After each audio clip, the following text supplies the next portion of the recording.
Every second of every day, an average of 5 airplanes are taking off or landing somewhere in these United States.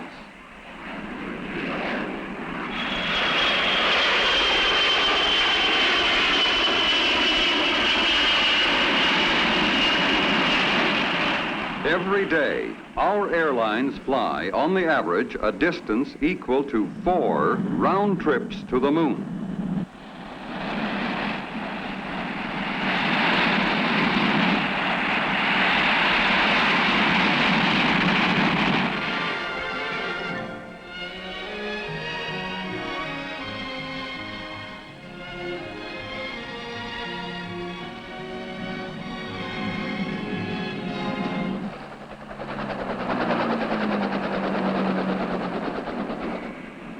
Air cargo aircraft annually carry 500 million pounds of freight in and out of one large airport.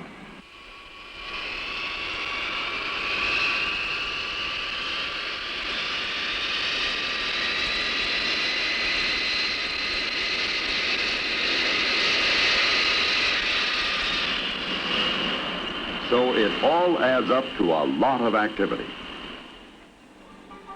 As many as 50,000 passengers pass through a major terminal in a day, most of them with luggage.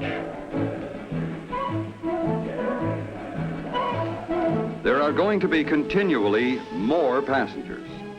These passengers are going to fly more miles, and they are going to fly them faster.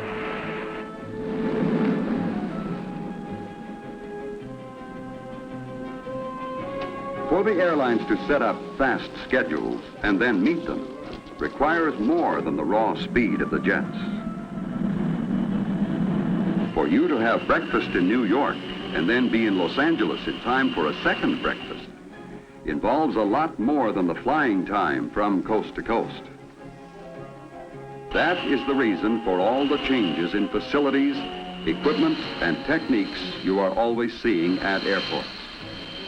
And for the constant improvements being made behind the scenes that you don't see, but from which you benefit as a passenger.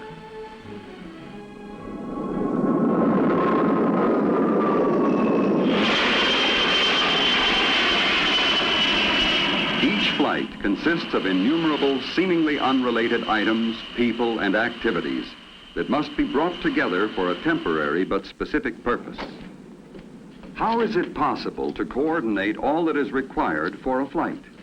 For flight after flight, day after day, and still to include provision for last-minute changes?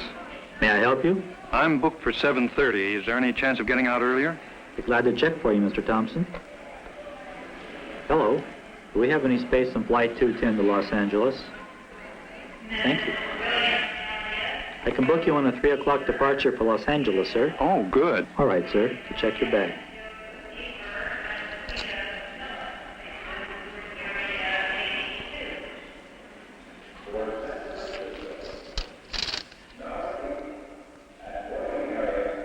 The modern air terminal is designed for passenger convenience, with services available that help make air travel an integral part of the life of a nation on the go.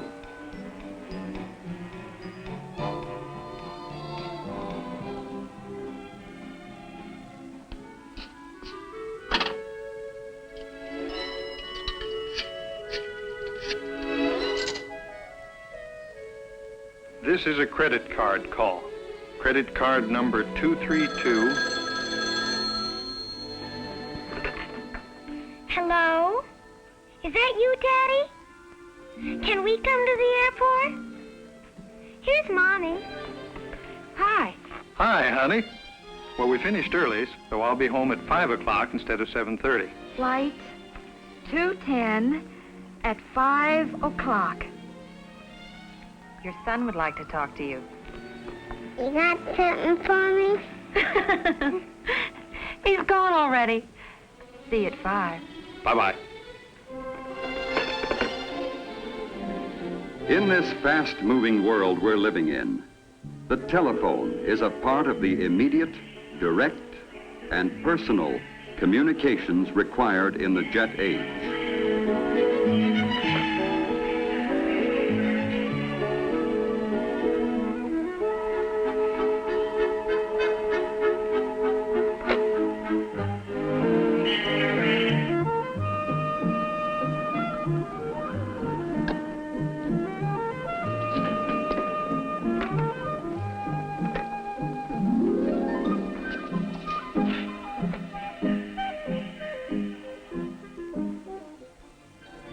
And so many kinds of information are transmitted over communication lines. For instance, the weather in Phoenix is clear and the temperature 76 degrees.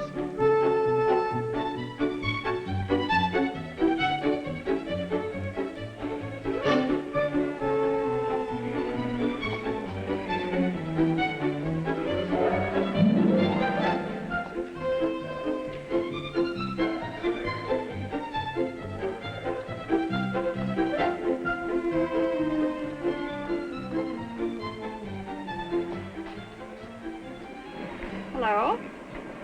Good afternoon. Welcome aboard. Thanks very much. You're welcome. Good afternoon. Hello. Hi, Hello you're there. sitting in 2D? Yes, 2D. Take your coat, okay? And your briefcase goes under the seat. Right. Okay? most of the communications at an airport are not by passengers, but for passengers by airline personnel. And most of these communications take place behind the scenes. It starts with when you ask about reservations. Your call may be to a centralized reservations office, which serves many cities, where it goes to the first available agent in the order in which it is received.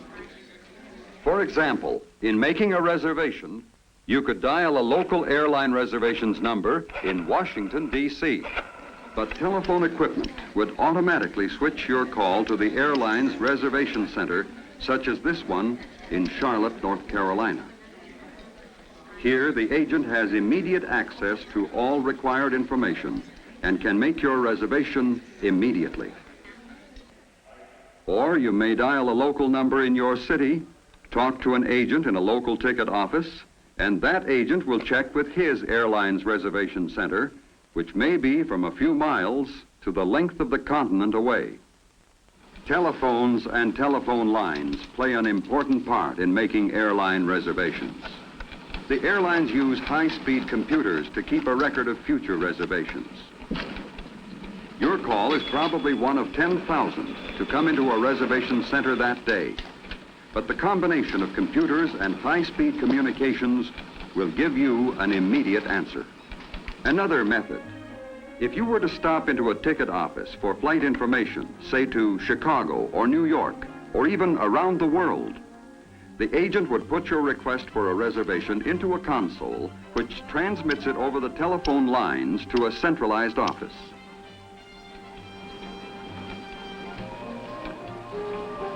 Within a second, the answer comes back. If you book the flight, the agent puts that data into the console for transmission to the reservation center for relay to the computer.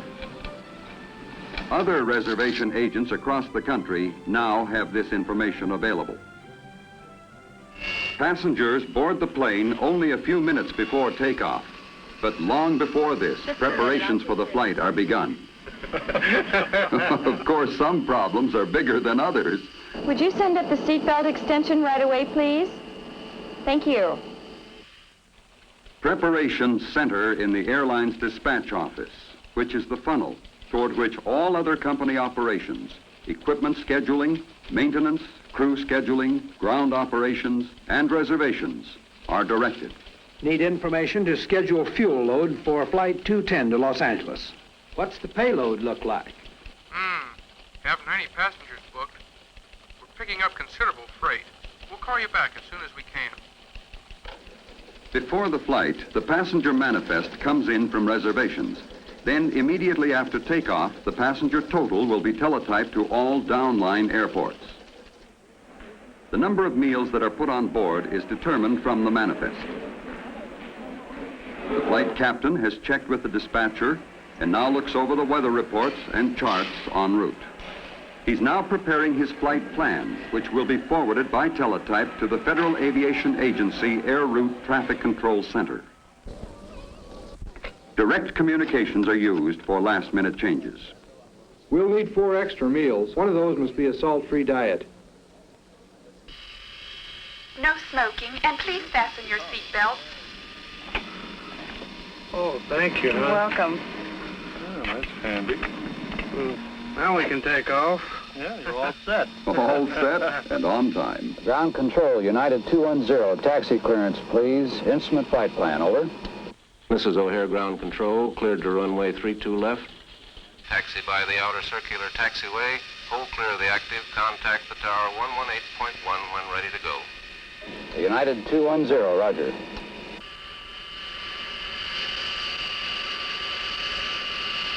Flight 210, this is the tower. Have your air traffic control clearance. Are you ready to copy?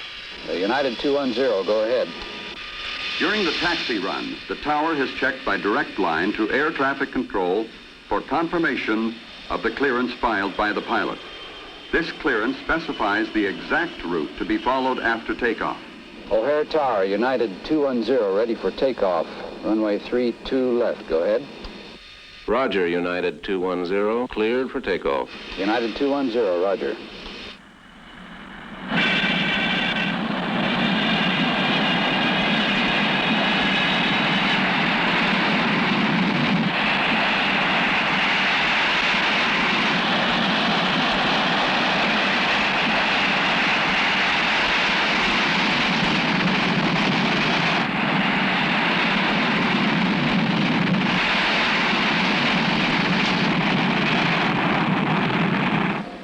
Takeoff is being monitored in the tower by radar departure traffic control of the Federal Aviation Agency.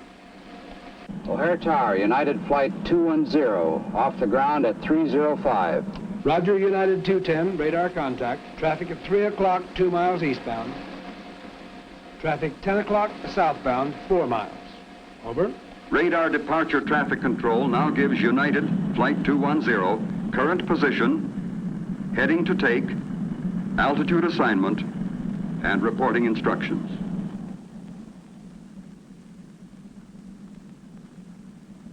Report leaving 12,000. Change to air traffic control frequency 132.7. Roger, United 210, now leaving 12,000, changing to 132.7.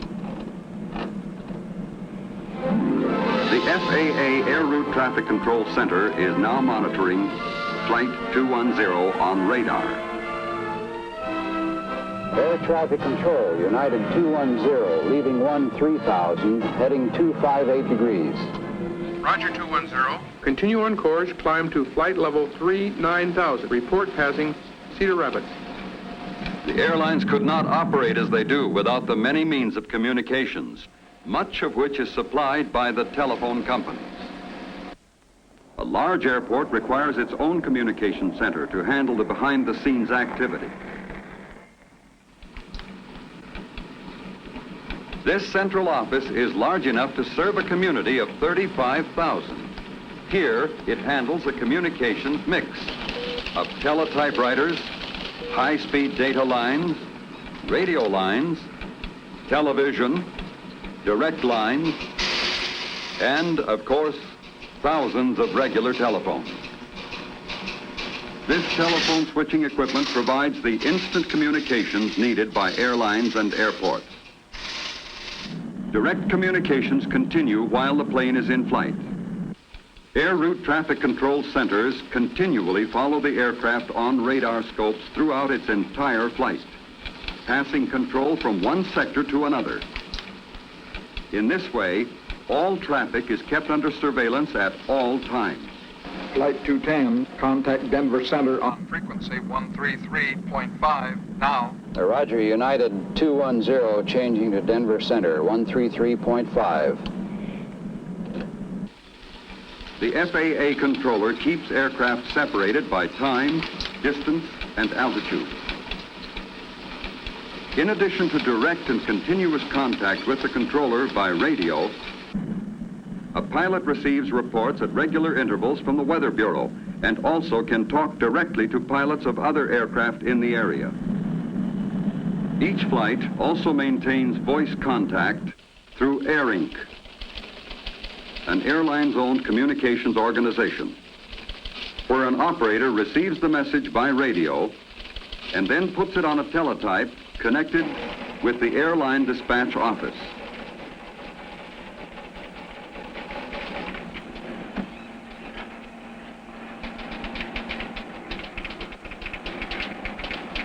The information is entered on a flight progress chart and put into a computer where it is available for reservations. and information agents throughout the airline system.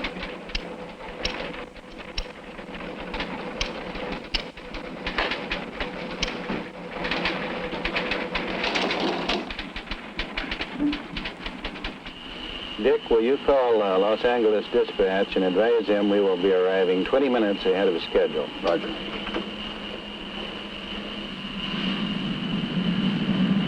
At Air Inc., a connection can be made for direct communication between the aircraft and the dispatch office.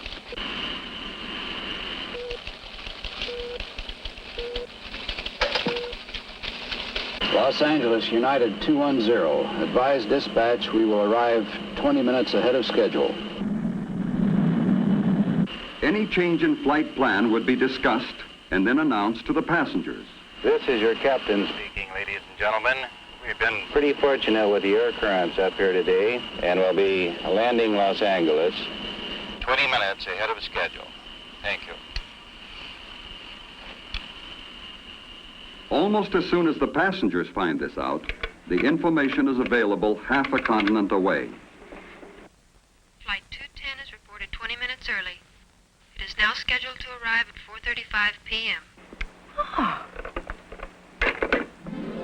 Aviation has come a long way in a few years.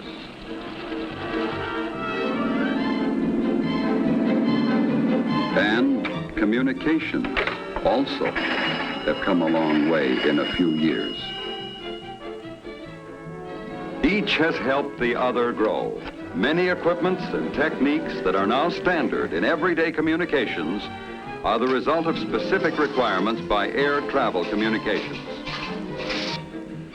Air traffic is increasing. Airports keep right on building and adding runways as well as lengthening them. Even now, a jet may hold on the ground in Miami for conditions to clear at its destination in Houston. This is possible because of the speed of the jet and because communications are immediate and direct.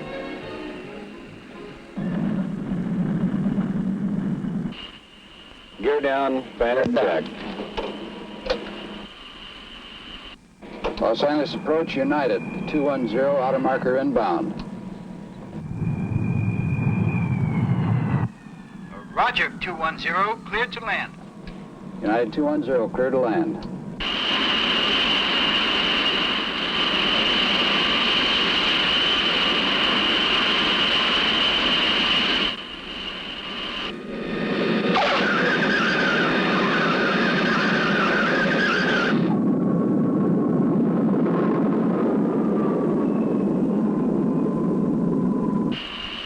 Los Angeles Ground Control, United 210. Taxi clearance to the gate, please. United Flight 210, turn right at the first high-speed taxiway, clear to gate 72.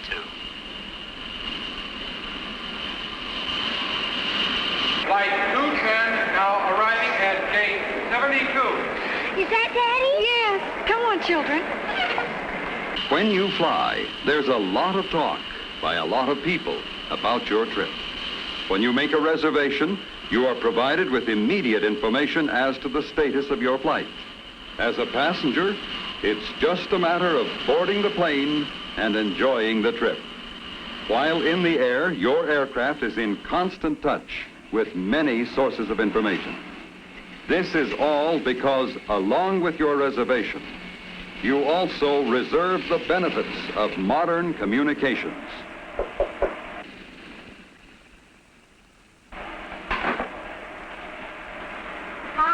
You're real early. We didn't have the usual headwinds today. And I love it. Have a date for dinner tonight. Well, that's fine for you, but my wife's going to pick me up, and I told her this plane wouldn't be here for, well, almost 30 minutes yet. She may surprise you. Wouldn't be the first time. Bye now. Bye. Thanks for a great trip. You're welcome, sir. Bye-bye. Goodbye now. Bye.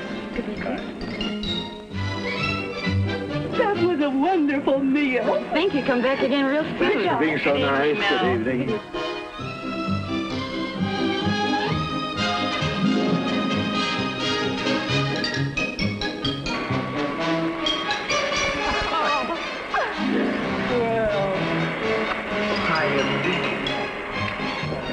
But this is great. How'd you know the plane was going to be early? I phoned.